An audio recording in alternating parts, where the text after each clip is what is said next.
الحمد للہ رب العالمین والصلاة والسلام علی محمد الامین اعوذ باللہ من الشیطان الرجیم بسم اللہ الرحمن الرحیم۔ قصہ ذوالقرنین زیر بحث ہے۔ یہ قصہ کس پس منظر میں زیر بحث آیا ہے اس کی وضاحت کی جا چکی ہے۔ ذوالقرنین کے 3 بڑے مہمات قرآن مجید میں مذکور ہیں۔ ان میں سے 2 کی تفصیلات ہم نے دیکھ لیں۔ اس سے یہ معلوم ہوا کہ اس زمانے کے لحاظ سے اس نے ایک بڑی سلطنت قائم کی۔ یہ سلطنت اس وقت کی متمدن دنیا کا کم و بیش احاطہ کیے ہوئے تھی۔ اس کا علاقہ وہی ہے جو اب ایران، عراق، مشرق وسطیٰ کا علاقہ کہلاتا ہے۔ نیچے تک بھی اس کی سلطنت سمندر تک پہنچ گئی اور اوپر بھی بحر خزر یا کیسپین سی جس کو کہا جاتا ہے وہاں تک ممتد ہو گئی۔ قرآن مجید اب اس کی تیسری مہم کا ذکر کر رہا ہے۔ چنانچہ فرمایا ہے کہ ثمات سبب حتی اذا بلغ بین السدین وجد من دونہما قوما لا یکادون یفقہون قولا۔ پہلی 2 مہمات کے بعد پھر ذوالقرنین نے ایک اور مہم کا سامان کیا۔ اس کے بارے میں بتا چکا ہوں کہ یہ اس کی تیسری مہم ہے۔ اس تیسری مہم میں اسے کسی مزاحمت کا سامنا نہیں کرنا پڑا۔ یہ کہا جا سکتا ہے کہ دور دراز کے قبائلی علاقوں کی طرف یہ سفر ہوا ہے۔ چنانچہ مورخین اس کا زیادہ ذکر نہیں کرتے۔ تاہم میں نے عرض کیا تھا کہ وہ اتنا ضرور بتاتے ہیں کہ بابل کی فتح کے بعد وہ شمال مشرق کی طرف ایک سفر پر روانہ ہوا تھا۔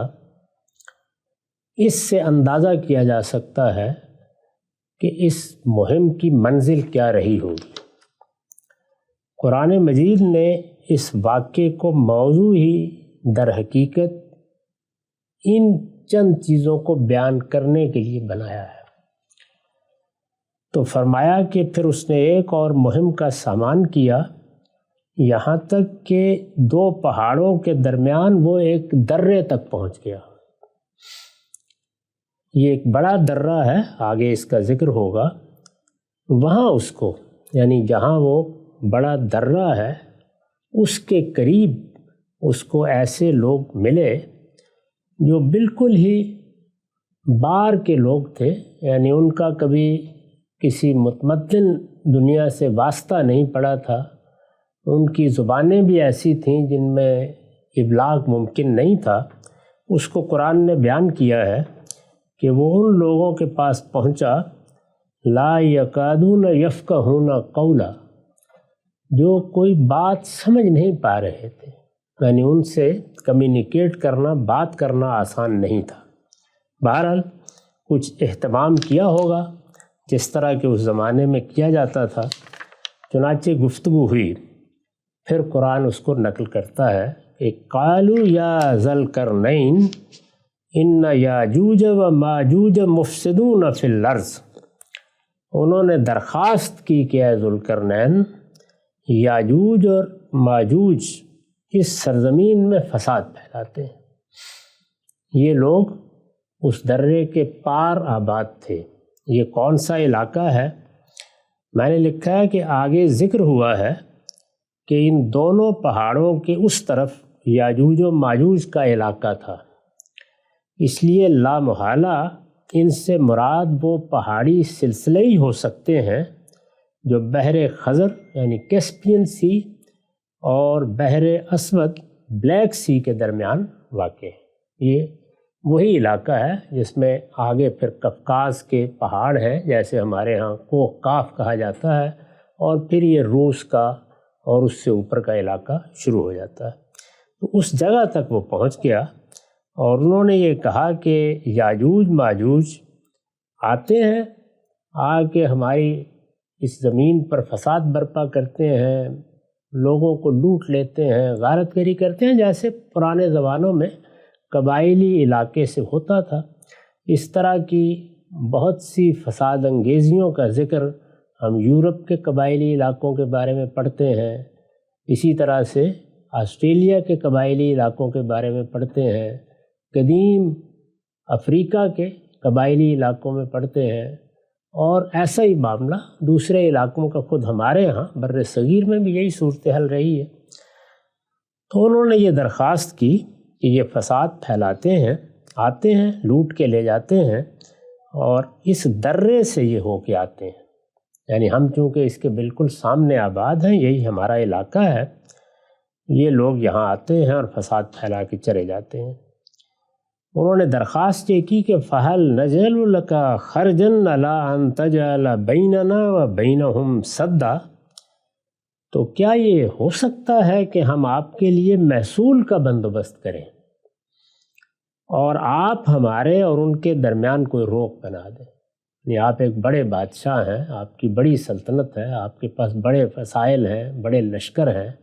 اس زمانے میں جب بادشاہ مہمات پر جاتے تھے تو صرف فوجیں ہی ساتھ نہیں ہوتی تھیں، بلکہ ہر طرح کا کام کرنے والے ہنرمند بھی ساتھ ہوتے تھے، اور اسی اہتمام سے بالعموم یہ مہمات سر کی جاتی تھیں۔ انہوں نے جب یہ دیکھا کہ ایک باجبروت بادشاہ ہے، اس کے پاس بہت سے وسائل ہیں، تو یہ کہا کہ ہم آپ کے لیے محصول کا بندوبست کر دیتے ہیں، یعنی ہم پر کوئی آپ ٹیکس لگا دیجئے، وہ ہم ادا کر دیں گے، اس کے صلے میں آپ ہمیں ان فساد کرنے والوں سے نجات دلا دیں، آپ ہمارے اور ان کے درمیان کوئی روک بنا دیں۔ میں اس سے پہلے عرض کر چکا ہوں کہ یہ لوگ اپنے ہی علاقے میں محدود تھے، ان کے ساتھ بات کرنا اتنا آسان نہیں تھا، تاہم کچھ راستہ نکالا گیا۔ اب یہاں انہوں نے یاجوج اور ماجوج کا ذکر کر دیا، یعنی باقاعدہ نام لے کے انہوں نے بتایا کہ وہ کون سے قبائل ہیں جو ہم پر حملہ آور ہوتے ہیں یا یہاں فساد برپا کرتے ہیں۔ اس کے بارے میں نے لکھا ہے کہ یہ دونوں یعنی یاجوج اور ماجوج، یہ دونوں نوح علیہ السلام کے بیٹے یافس کی اولاد میں سے ہیں۔ ہمارے پاس جو قدیم ترین تاریخیں ہیں وہ دنیا کا شجرہ نسب یہی بیان کرتی ہیں کہ جب نوح علیہ السلام اپنی کشتی سے اترے تو ان کے 3 بیٹے ان کے ساتھ تھے اور کچھ اور لوگ بھی۔ دنیا میں پھر انہی کی اولاد مختلف علاقوں میں پھیلی، ان میں سام تھے، حام تھے اور یافس تھے۔ یافس کی اولاد کے بارے میں یہ معلوم ہوتا ہے کہ وہ ان علاقوں میں چلے گئے، یعنی جس کو ہم اب وسط ایشیا کے علاقے کہتے ہیں۔ یہ دونوں نوح علیہ السلام کے بیٹے یافس کی اولاد میں سے ہیں، اور جو ایشیا کے شمالی علاقوں میں آباد ہوئی، اوپر کا حصہ جہاں یہ روس ہے، چین ہے، منگولیا ہے، ان ممالک میں یہ آ کے آباد ہوئے۔ صحیفہ حزقیل میں ان کا تعارف روس، ماسکو اور طبالسک کے فرما روا کی حیثیت سے کرایا گیا ہے۔ یعنی جس زمانے میں حزقیل کا صحیفہ لکھا گیا اس وقت ان کی وہاں حکومتیں یا بادشاہتیں قائم تھیں، گویا یہ ان قوموں کا علاقہ بن چکا تھا اور انہی کے نام سے اس کا تعارف بھی ہوتا تھا۔ اس سے واضح ہے کہ اس زمانے میں بنی اسرائیل بھی یہاں محکوم تھے۔ یہی بادشاہ ہے جس نے بنی اسرائیل کو دوسری مرتبہ یروشلم میں آباد کیا، ان کو بہت کچھ مدد فراہم کی، اور محکومی کے بجائے انہیں ایک ایسی قوم کی حیثیت سے زندگی بسر کرنے کا موقع دیا جو کم سے کم اپنے علاقوں میں خود مختاری کے ساتھ رہ سکے۔ یہی زمانہ ہے جس میں تورات دوبارہ ترتیب دی گئی، اس لیے کہ وہ اس سے پہلے جو حملہ ہوا تھا اور جس میں یروشلم کی اینٹ سے اینٹ بجا دی گئی تھی، اس میں ورق ورق کر دی گئی، ان کا معبد بھی ختم کر دیا گیا، پوری قوم محکوم بنا لی گئی تھی۔ یہ وہ واقعہ ہے جس کا سورہ بنی اسرائیل میں قرآن نے ذکر کیا ہے، اور ان کی اپنی تاریخ میں بہت وضاحت سے بیان بھی ہوا ہے۔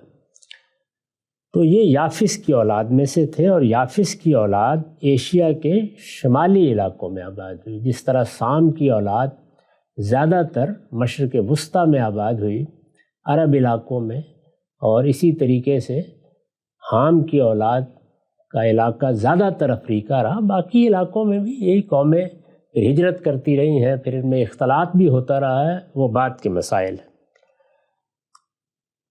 صحیفہ حزقیل میں جیسے کہ میں نے عرض کیا، ان کا تعارف کرایا گیا ہے۔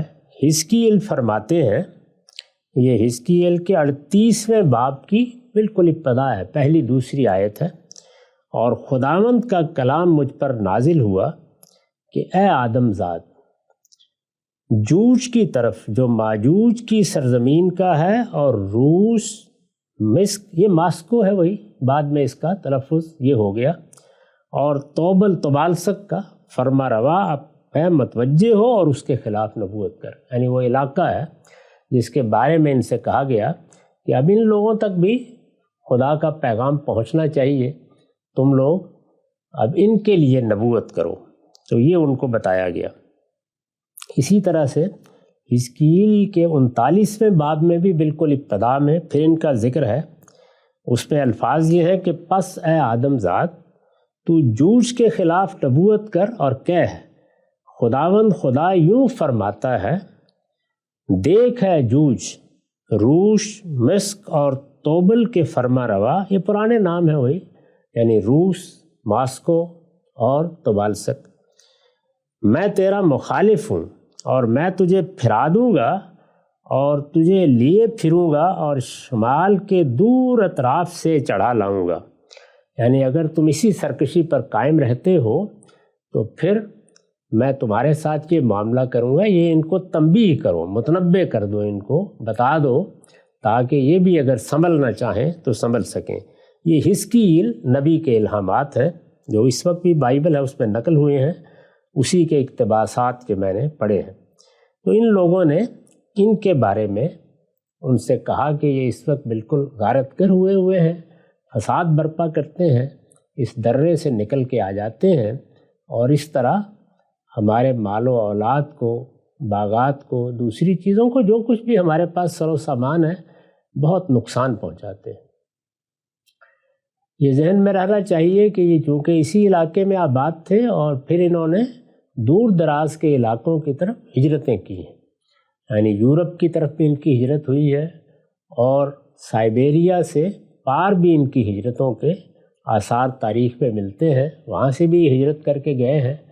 اور دنیا میں اس وقت امریکہ میں جہاں ہم اس وقت بیٹھے ہوئے ہیں، اور پھر باقی اور علاقوں میں بھی ان کے جانے کا تو ذکر کرنے کی بھی ضرورت نہیں، وہ سب تو ہماری آنکھوں کے سامنے پھر ہوا ہے، اور وہ تاریخ کے مسلمات ہیں۔ یعنی یہی اقوام ہے، ان میں سے ظاہر ہے کہ یافس کی اولاد ہے، یافس کی اولاد کے ایک سے زیادہ بیٹوں کا ذکر آتا ہے، یعنی کافی بڑی تعداد ہے، اور انہی کے نام پر پھر پرانے شہر بھی آباد ہوئے ہیں۔ تو جوج ماجوج بھی انہی میں سے ہیں۔ مثال کے طور پر ایک بیٹے کا نام یابان ہے، اور اسی طرح کے بہت سے نام آتے ہیں۔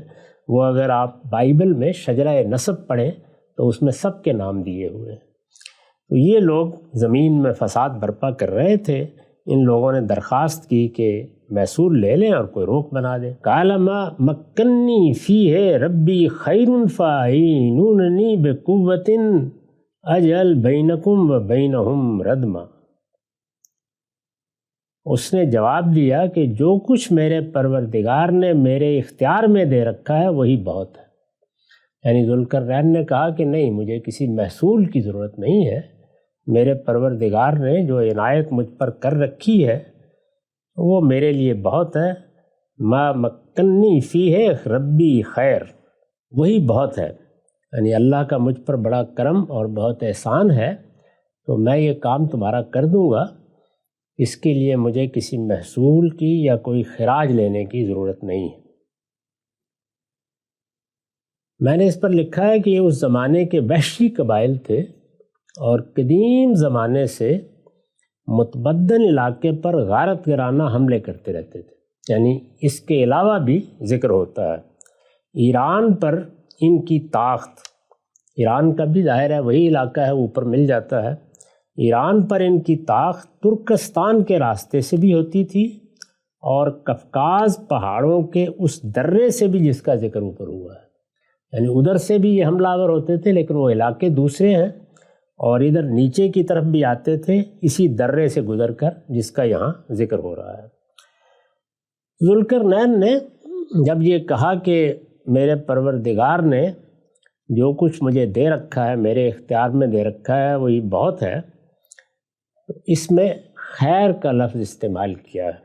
اس پر میں نے لکھا ہے کہ اصل میں لفظ خیر استعمال ہوا ہے، اس میں دو باتوں کی طرف اشارہ ہے۔ ایک یہ کہ یہ کافی ہے، یعنی مجھے تمہاری مدد کی ضرورت نہیں ہے، میں اس پر کوئی محصول عائد کرنا پسند نہیں کروں گا، اور دوسرے یہ کہ یہ نہایت پاکیزہ مال ہے، اس میں لوٹ مار اور تعدی کی کوئی علائش نہیں ہے، یعنی یہ کوئی میں نے قوموں کو مار کر مغلوب کر کے یا ان کا مال لوٹ کر جمع نہیں کیا، یہ پاکیزہ مال ہے، تو انہوں نے کہا یہی میرے لیے بہت کافی ہے۔ البتہ آتونی زبر الحدید حتی اذا ساوا بین الصدفین قال انفخوا، تو انہوں نے کہا کہ اجل بینکم و بینہم ردما، آپ ہمارے درمیان کوئی روک بنا دیں۔ انہوں نے یہ کہا کہ اچھی بات ہے، تو ایسا کرو کہ ہاتھ پاؤں سے میری مدد کرو، میں تمہارے اور ان کے درمیان ایک دیوار کھڑی کر دیتا ہوں، یعنی یہ جو درہ ہے اس میں ایک دیوار بنا دیتا ہوں، اس میں جو افرادی قوت ہے وہ تم مجھے فراہم کرو، یعنی جو لوگ میرے ہنرمندوں کے ساتھ مزدوری کرنے کے لیے تیار ہوں، ایک بڑا پروجیکٹ ہے، اس کی مدد تم میری کرو، میں دیوار کھڑی کر دیتا ہوں۔ آگے پھر انہوں نے بتایا کہ مجھے کیا کیا اور چیزیں چاہیے ہوں گی جو فراہم کر دو۔ اس پر میں نے وضاحت کی ہے، اس طرح کی ایک قدیم دیوار کے آثار کوہ قفقاز کے درہ داریال میں موجود ہیں، یعنی اندازہ لگایا گیا ہے کہ یہ دیوار جس کو درہ داریال کہا جاتا ہے وہاں بنائی گئی، یہ قفقاز کے علاقے میں، اس کے آثار اب بھی موجود ہیں۔ سیاح اپنے سفر ناموں میں اس کا ذکر کرتے ہیں۔ یہ دیوار 50 میل لمبی، 290 فیٹ اونچی اور 10 فٹ چوڑی تھی، یعنی ایک بڑی دیوار بنائی گئی۔ 50 میل کوئی معمولی فاصلہ نہیں ہوتا، اس پورے علاقے کو دیوار سے بند کر دیا گیا۔ استاذ امام لکھتے ہیں، روایات میں ہے کہ عباسی خلیفہ واسق نے اس دیوار کی تحقیقات پر 50 افراد کی ایک ٹیم مقرر کی، یعنی مسلمانوں نے جب قرآن میں یہ پڑھا تو عباسی خلیفہ واسق کے زمانے میں ایک مہم بھیجی گئی کہ اس علاقے کو جا کے دیکھا جائے، یعنی یہ بڑا دشوار گزار علاقہ ہے، اوپر کا پہاڑی علاقہ ہے، اس میں جا کے دیکھا جائے، تو 50 افراد کی ایک ٹیم مقرر کی گئی۔ اس دیوار کو لوگ دارا یا نوشیرواں کی طرف منسوب کرتے ہیں، یعنی عام طور پر یہ اس طرح منسوب کی جاتی ہے، لیکن زیادہ شواہد اس بات کے حق میں ہیں کہ یہ کیخسرو نے تعمیر کرائی ہوگی، یعنی اسی خرس نے، جس کا ہم ذکر کر رہے ہیں اور جس کو اس کی 2 بڑی سلطنتوں کی وجہ سے ذوالقرنین کہا جاتا تھا، جس کی علامت کے طور پر اس کے تاج میں 2 سینگ تھے، اور انہی کو گویا اس کا نام بنا دیا گیا یا لقب کہیے۔ مثلاً یہ بات پایہ تحقیق کو پہنچ چکی ہے کہ کیخسرو کی سلطنت کی شمالی حد کوہ قفقاز تک تھی، یعنی یہ بات بھی معلوم ہے کہ اسی کی سلطنت ہے جو کوہ قفقاز تک چلی گئی تھی اوپر شمال میں۔ اتنا وسیع علاقہ زیر نگیں کر لینا صرف اسی صورت میں ممکن ہے جب اس نے اس علاقے کو فتح کرنے کے لیے کوئی اقدام کیا ہو۔ قرش نام کا ایک شہر اور ایک دریا کوہ قفقاز کے علاقے میں اب تک موجود ہے۔ یہ معلوم ہوتا ہے کہ اس کے نام پر وہاں نام بھی رکھے گئے۔ آہنی دیوار کو گورا کا نام دیا جاتا ہے، جو قریشی کی بگڑی ہوئی شکل معلوم ہوتی ہے، یعنی اسی لفظ کو بعد کے لوگوں نے اس طرح بولنا شروع کر دیا۔ یہ دیوار دھات سے دو پہاڑیوں کے درمیان بنی ہوئی ہے، اور اس کے نچلے حصے میں، اس وقت یہ دیوار کچھ موجود تھی، اور اس کے نچلے حصے میں برسات کے پانی کے نکلنے کے لیے جگہ چھوڑ دی گئی، یعنی اس طرح بنائی گئی ہے کہ پانی بھی نکلتا رہے اور ادھر سے حملہ آور بھی روک دیے جائیں۔ اس طرح کی جو دیواریں ابھی موجود ہیں اس پہ یہ معلوم ہے کہ ایک دیوار ہندوستان میں بہت بڑی موجود ہے، اور دیواریں چین سے تو ایک دنیا واقف ہے۔ بنائی جاتی تھی اس طرح کی دیواریں اس وقت لوگوں کے لیے قبائلی حملوں سے یا اور اس طرح کے طاقت کرنے والے لوگوں سے بچنے کے یہی طریقے تھے۔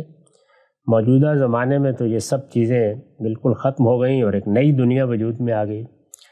تو اس نے کہا کہ آتونی زبر الحدید، مجھے لوہے کی سلیں لا دو۔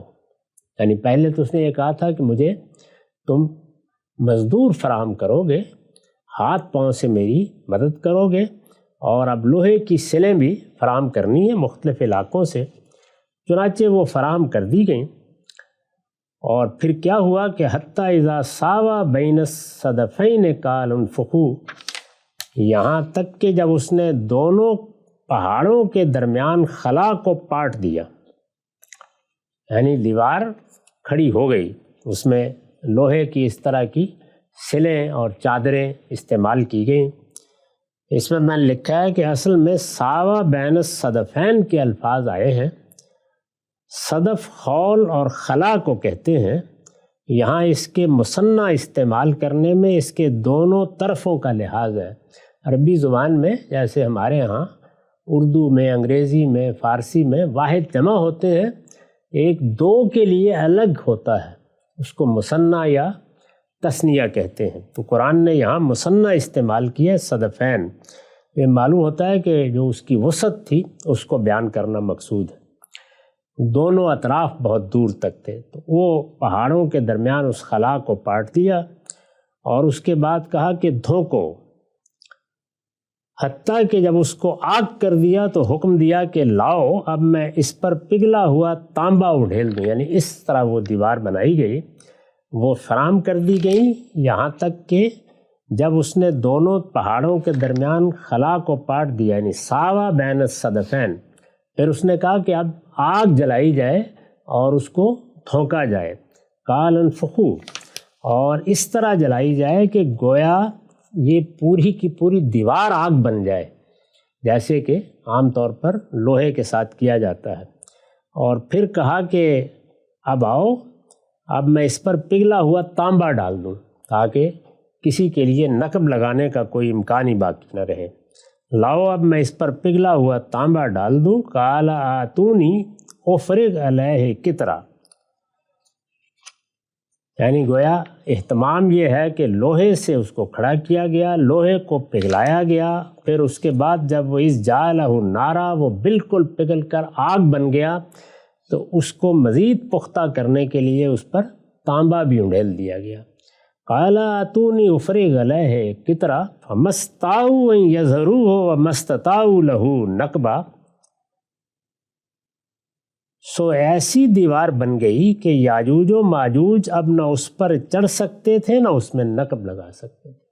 ایسی پختہ دیوار، ایسی غیر معمولی دیوار بن گئی، سو یہ ایسی دیوار بن گئی کہ یاجوج و ماجوج اب نہ اس پر چڑھ سکتے تھے نہ اس میں نقب لگا سکتے تھے۔ یہ وہاں دیوار اس نے دو دروں کے درمیان درہ داریال میں بنا دی، اور جس طرح کہ میں نے عرض کیا ہے کہ خلیفہ واسق کے زمانے میں باقاعدہ مہم بھیجی گئی، اس نے جو آ کر بتایا وہ کافی تفصیلات ہے، جس طرح انہوں نے دیکھا کہ پانی کے گزرنے کے لیے نیچے جگہیں بھی بنی ہوئی ہیں اور دیوار کی وسعتیں بھی یہ ہیں، یہ ساری باتیں انہوں نے آ کے بتائیں، وہ تاریخ میں نقل ہو گئی ہیں۔ یہ دیوار اس طرح بنا کے اب گویا اہتمام ہو گیا کہ یاجوج و ماجوج اب یہاں چڑھ نہیں سکیں گے نہ اس میں نقب لگا سکیں۔ اتنی پختہ ہے کہ اگر وہ نقب لگا کے آنا چاہیں تو یہ بھی ممکن نہیں ہے، اور اگر اوپر چڑھنا چاہیں تو اتنی بلند ہے کہ یہ کوئی اب آسان کام نہیں رہا۔ قال ھذا رحمۃ من ربی، ذوالقرنین نے کہا یہ میرے پروردگار کی رحمت ہے، یعنی جب وہ منصوبہ مکمل ہو گیا، دیوار بن گئی، تو اس نے اللہ کا شکر ادا کیا اور فرمایا کہ یہ اس فقیر نے کام تو کر دیا، لیکن یہ میرے ہی پروردگار کی رحمت، اس کا کرم اور اس کی عنایت ہے۔ اور اس کے بعد کہا کہ فَإِذَا جَاءَ وَعْدُ رَبِّي جَعَلَهُ دَكَّةً، یعنی جب میرے پروردگار کے وعدے کا ظہور ہوگا، یہ دیوار میں نے انسانوں کے لیے بنائی ہے، اگر میرے پروردگار نے اس کے لیے کوئی اجل مقرر کی ہے تو وہ جب اجل آ جائے گی تو اس کے بعد وہ اس کو ڈھا کر برابر کر دے گا۔ یہ گویا اپنے عجز کا اعتراف ہے، اور ان کو بھی اس بات کی تلقین و نصیحت ہے کہ انسان کی حد تک جو میں کر سکتا تھا وہ میں نے کر دیا ہے، لیکن اب یہ میرے پروردگاری کا معاملہ ہے، وہ کب تک اس کو قائم رکھتا ہے، جب اس کے وعدے کا وقت آ جائے گا اور اس کا ظہور ہوگا تو وہ اس کو ڈھا کر برابر کر دے گا۔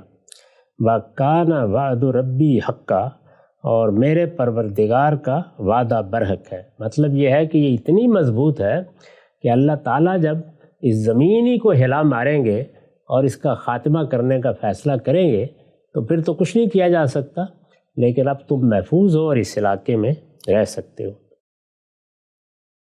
اس پر میں نے لکھا ہے کہ یہ قرآن نے، یعنی اب وہ واقعہ مکمل ہو گیا، یہ قرآن نے نہایت خوبی کے ساتھ قصہ ذوالقرنین کو سورہ کے مضمون سے متعلق کر دیا۔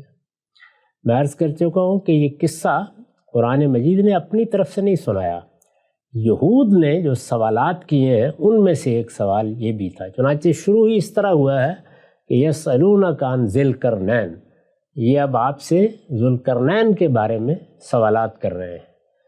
قرآن مجید سوالات کے جواب اسی وقت دیتا ہے جب اس جواب کے ذریعے سے اس کے انذار کے مضمون کا کوئی پہلو نمایاں ہوتا ہو۔ تو یہاں پھر اس نے وہ واقعہ سنایا ہے، اس کو یاجوج ماجوج کے ساتھ متعلق کر کے دکھایا ہے کہ اصل میں کس لیے انتخاب کیا گیا اس واقعے کا اور کیوں اللہ تعالیٰ نے پسند کیا کہ وہ جواب دے۔ اب اس کو آخر میں واضح کیا ہے۔ یہ قرآن نے نہایت خوبی کے ساتھ قصہ ذوالقرنین کو سورہ کے مضمون سے متعلق کر دیا ہے۔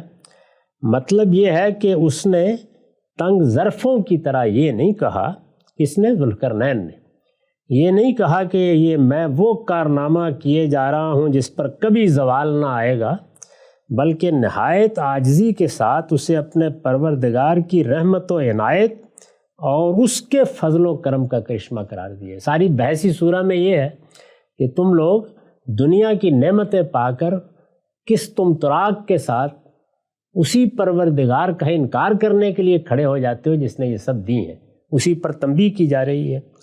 استاذ امام لکھتے ہیں پیچھے دو شخصوں کی تمثیل کے ذہن میں، اس سے پہلے دو شخصوں کی تمثیل بیان ہوئی ہے، پیچھے دو شخصوں کی تمثیل کے ذیل میں مغروری نے دنیا کی یہ ذہنیت آپ پڑھ چکے ہیں کہ جب وہ اپنی کامیابی کے ہرے بھرے باغ میں داخل ہوتے ہیں تو غرور کے نشے میں کہتے ہیں کہ ما اظن ان تبید ھذہ ابدا۔ وہاں جہاں سے قصہ شروع ہوا ہے وہاں جو دو لوگوں کی تمثیل ہے اس میں یہ جملہ نقل ہوا تھا کہ میں گمان بھی نہیں کرتا کہ میرا یہ باغ کبھی تباہ ہو جائے گا۔ یعنی وہاں جب باغ کو دیکھا ہے، باغ ظاہر تمثیل ہے دنیا کی، دولت کی، اقتدار کی، جس وقت قومیں اس جگہ پہنچتی ہیں تو ایسے ہی لگتا ہے کہ ہم ہمیشہ ہمیشہ کے لیے، یہ جملہ وہاں تھا۔ اب اس کے بعد ذوالقرنین جیسے بڑے بادشاہ کا قصہ بیان کیا، اس کے شان و شوکت کو بیان کیا، اس کے وسائل کو بیان کیا، اور جب اس نے ایسی غیر معمولی دیوار بنا دی، یعنی 50 میل کے فاصلے پر پھیلی ہوئی دیوار، تو اس کے بعد کیا کہا؟ یہ کہ میرے پروردگار کا کرم، اس کی عنایت، اس کی رحمت ہے، جب تک وہ چاہے گا قائم رہے گی، جب اس کے وعدے کا وقت آ جائے گا تو یہ ریزہ ریزہ ہو جائے گی۔ اس کے بعد ایک عبد شاکر یعنی اللہ کے شکر گزار بندے کی ذہنیت نمایاں فرمائی ہے کہ وہ اپنے بڑے سے بڑے کارنامے پر بھی اپنے رب کا شکر گزار ہوتا ہے اور اللہ کے شدنی وعدہ آخرت کو یاد رکھتا ہے۔ تو اس طرح گویا قرآن نے قصے کو آخر میں لے جا کے یہ بتا دیا۔ اب اس کے بعد پھر اگلا مسئلہ یہ ہے کہ یہ جو یاجوج ماجوج ہیں ان کا معاملہ پھر قیامت کے انذار سے کیسے متعلق ہوتا ہے، اس پر ہم اگلی نشست میں گفتگو کریں گے۔ اقول قولی ھذا واستغفر اللہ لی ولکم ولسائر المسلمین۔